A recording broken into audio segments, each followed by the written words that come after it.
Hi, today's video is on Tesla stock prediction 2024 using demand and supply and Elliott wave.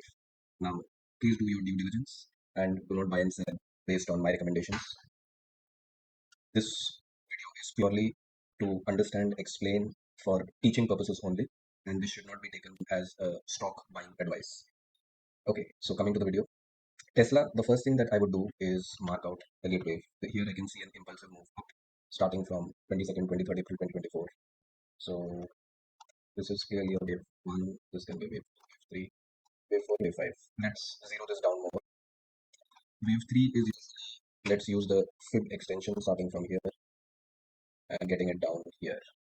If you notice, wave 3 is very close to 1.618 and that's where wave 3 usually ends. So let's remove this.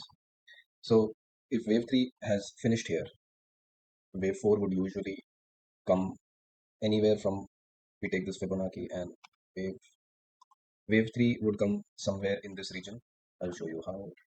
From the 0.382 to 0.5 to 0.618. This is the usual region where the wave 4 would end, and it can end anywhere between 0.382 to 0.618.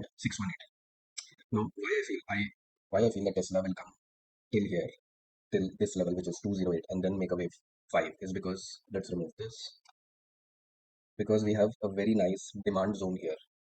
This is a rally base, a rally demand zone.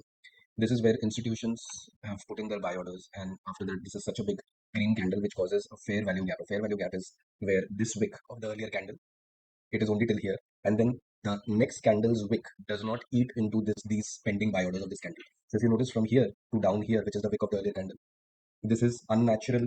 This is an unnatural move. So if price comes back to the candle before this fair value gap, which is this, there is residing demand here. So I would argue that Tesla should come near 2209, and then we can go into smaller time frames of 10-15 minutes and see what Tesla is doing in this demand zone.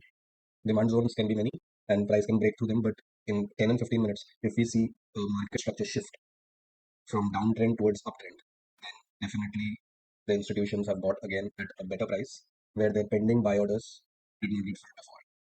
So this is, and also this is in a zone of discount between 0.5 and 0.6 Fibonacci.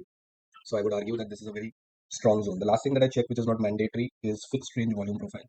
If you click it from here to the top, it will show you where is the maximum institutional volume. Now, if Tesla breaks through this demand zone, the next zone that I would consider looking at Tesla is this zone, because there is a lot of volume in this zone.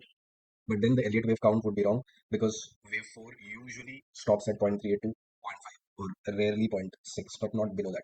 If the Elliott wave count goes below this, then I would actually not trade in this zone, because that would indicate that maybe we are not in an uptrend anymore.